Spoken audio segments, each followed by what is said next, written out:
Bom, voltando, pessoal, eu tenho a escala de Tiné, né, que ela avalia essas duas partes, como eu comentei com vocês. Ali ela tem os 9 itens com que a gente faz a avaliação do nosso paciente, tá?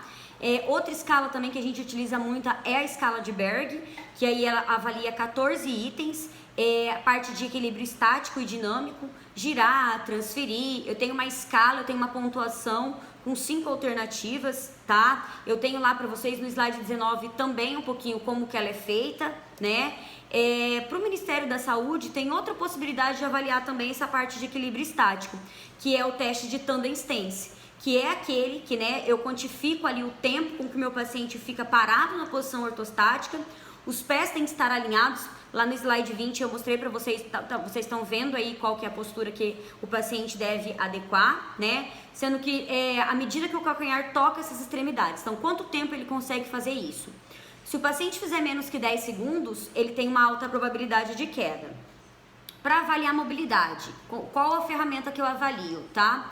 A TUG, o Time Up and Go, que é para quantificar também em segundos a mobilidade do meu indivíduo idoso, quanto tempo ele levanta da cadeira, vai até um local, volta da cadeira, né? Essa parte aí também é feita. Eu faço essa cronometragem aí, tem uma foto para vocês no slide 22 como ele é feito. O de caminhada em 2 cones, que é muito similar ao Time Up and Go, né? Que é um pouquinho mais dinâmica, porque tem os cones para ele fazer a voltinha ali. E aí tá explicando também como o teste é feito.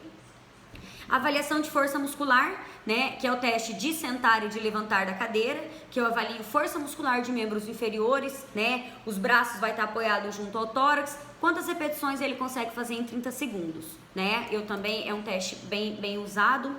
Avaliação funcional, então para o Ministério da Saúde, né, a avaliação funcional ela é fundamental para determinar não só o comprometimento funcional do meu idoso, mas também se ele precisa de ajuda. Então, antes de eu ver se ele já tem um comprometimento, eu vou, através dele, ver que ajuda ele vai precisar, tá?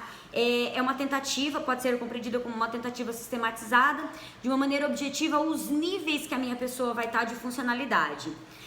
Ela é uma maneira de verificar se o meu indivíduo idoso é capaz ou não de desempenhar essas atividades para cuidar de si próprio. Se ele não puder, eu verifico se ele tem necessidade de ajuda, seja ela parcial, global, em qual grau ela for feita, tá? Ela é utilizada no desempenho das atividades comuns de vida diária. Bom, vamos dividir aí didaticamente em 2 atividades para que fique mais fácil a gente assimilar. As de vida diária, quais são elas, tá? São relacionadas a autocuidado e a parte de limitação no desempenho normal. Então, ela é alimentar, tomar banho, se vestir, se movimentar, andar, ir ao banheiro, se ele tem o controle das suas necessidades fisiológicas, tá? E as instrumentais são aquelas aonde relacionado à parte de qualidade de entorno social do meu indivíduo. Se ele usa telefone, se ele faz compra, se ele consegue administrar o seu dinheiro, se ele consegue tomar o seu medicamento, entre outros fatores, como eu já comentei. Um dos índices que a gente, primeira ferramenta que a gente utiliza, que a literatura preconiza como sendo válido, é o índice de CATS, tá? Que ele avalia essa parte de atividade de vida diária e ele vai medir a habilidade da pessoa em desempenhar várias atividades durante o dia, de uma forma independente. O formulário tem 3 categorias, onde eu vou traçar se ele é independente, parcialmente dependente ou totalmente dependente. E aí lá no slide 30 também tem uma fotinho para vocês mostrando como que esse índice de CATS vai fazer essa avaliação. Outro também que a gente utiliza, que eu acho que eu já comentei sobre isso com vocês, sobre algum deles com vocês, é o índice de Lewontin-Obrod, né? Que ele avalia aí a independência da minha pessoa em 8 atividades instrumentais. Eu também mostrei uma foto para vocês, o aspecto que o indivíduo faz a atividade e como ele faz, se ele consegue se cuidar em casa, preparar comida, fazer compras, né? Eu demonstrei isso aí para vocês também. A MIF, que é muito utilizada, né? Que é utilizada para ver se a minha pessoa consegue, se a minha pessoa precisa ou não de ajuda, para quantificar o tanto que essa ajuda é necessária, né? Bastante útil aí também, avaliar a capacidade funcional do meu indivíduo, né? Que o desempenho dele vai me dar a respeito, o que ele realmente consegue fazer no seu dia a dia. Se ele tem ou não essa atividade, né? E a capacidade, se ela está remanescente ou se não dá para ser utilizada.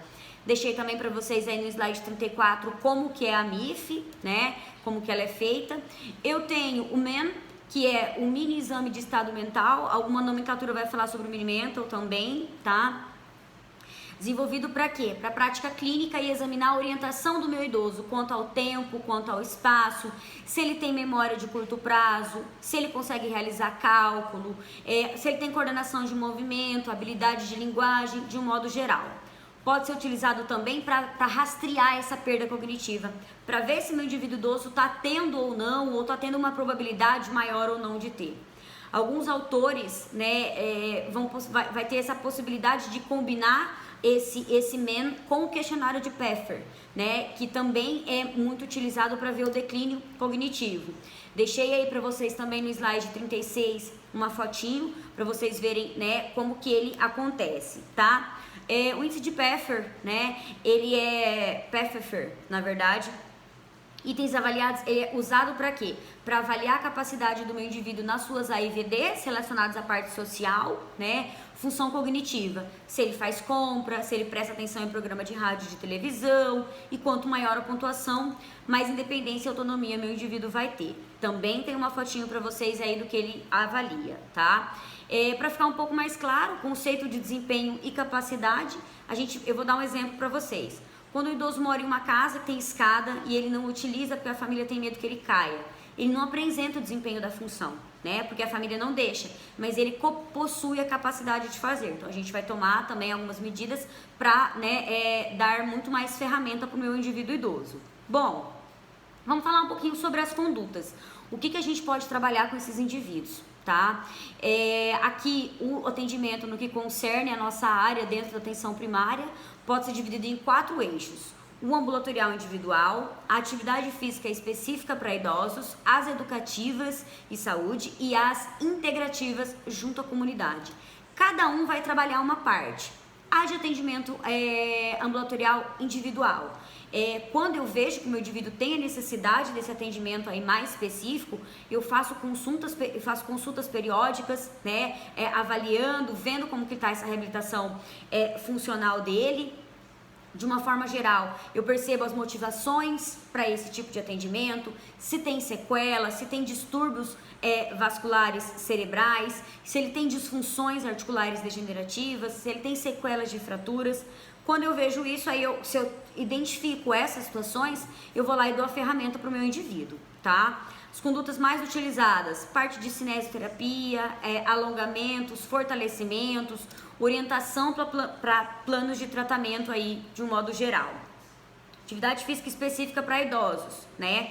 Quando o meu idoso está num bom estado de saúde, que ele pode fazer isso depois que eu vi através dos meus testes, né? Eu posso fazer atividades físicas com ele regularmente. Então, eu posso ter práticas corporais, exercícios de força, flexibilidade, equilíbrio. Os trabalhos em grupo são bem bacanas também fazer aí, né? Sempre respeitando a individualidade de cada indivíduo. E claro, quando eu faço em grupo eu tenho que tomar cuidado, porque eu preciso entender o que o grupo me dá de informação, qual é a maior parte das limitações, eles têm que ter uma homogeneidade, não dá para ser muito diferente um do outro, tá?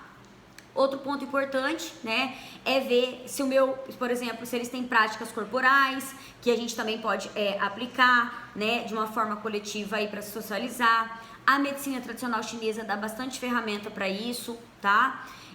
Atendimento, educação e saúde, como que ela é feita? Tem base as atribuições nossas, né? Vendo essa necessidade física como ação preventiva, e aí normalmente aquelas que eu realizo em grupos. Podem ser palestras, podem ser grupos de conversa, né? Podem ter discussões. Eu sugiro alguns temas para vocês: envelhecimento ativo, osteoporose, incontinências, equilíbrio, prevenção, o direito do indivíduo idoso, a depressão também é importante comentar sobre, tá? Então eu posso utilizar tudo isso como recurso. E as integrativas junto à comunidade, né? Que são aquelas que eu realizo junto com outros profissionais da minha equipe multidisciplinar. Eu posso ter encontros, festas, reuniões, passeios, visitas, né? Elas são mais voltadas à parte de socialização daí. E eu contribuo aí com autoestima, com socialização, com engajamento de um modo geral. Deixei para vocês aí uma reflexão a respeito da Dona Benta, do sítio do Pica-Pau Amarelo, como que a gente via a Dona Benta, né? Aquela vozinha de óculos e tudo mais. Parece que ela não queria muita coisa da vida. Isso tem mudado. Os nossos idosos hoje não têm assim. Deixei 3 questõezinhas para vocês refletirem um pouquinho sobre, né? Essa visão que a gente tem. E na reta final a gente vai falar sobre as atualidades e a qualidade de vida no idoso, né? Bom, a velhice é conceituada como é natural envelhecer, faz parte do nosso processo de evolução, né? Dentro dessa perspectiva aí, eu tenho uma reconstrução de políticas públicas, né? Isso tem melhoras de um modo geral. Tem enfatizado, alguns colaboradores lá no slide 49, tem enfatizado que a terceira idade é o estágio da vida em que a população tem crescido nesses índices aí muito mais elevados. E elevar essa qualidade de vida é extremamente importante, né? Envolve esforços da nossa atuação, das ações de saúde, da equipe multidisciplinar. O IBGE tem mostrado, eu já comentei isso com vocês lá no comecinho dessa aula, sobre o aumento desse perfil epidemiográfico, né, epidemiológico, e automaticamente tem muito mais despesa em tratamento médico. Os indivíduos não é porque eles vão envelhecer, não é porque a gente vai ter mais idosos que eles terão uma qualidade de vida melhor, se nós não mudarmos essa situação, tá? Eu posso ter? Posso, mas como que vai ser mudado? Então eu entendo isso aí. Esse indicador também mostrou um declínio funcional. Vai ter muito mais gente envelhecendo? Vai, mas de uma forma pior. Vai estar declinando, vai estar piorando aí, tá? Tem muita informação a respeito disso. A gente tem que ter muito mais cuidado com os nossos indivíduos idosos de um modo geral. Os estudos que falam a respeito do envelhecimento, lá no slide 51, né, a maioria deles tem uma unanimidade, que fala o quê? Que prevenção é a chave para o sucesso. Eu bato muito nessa tecla, eu vou continuar batendo muito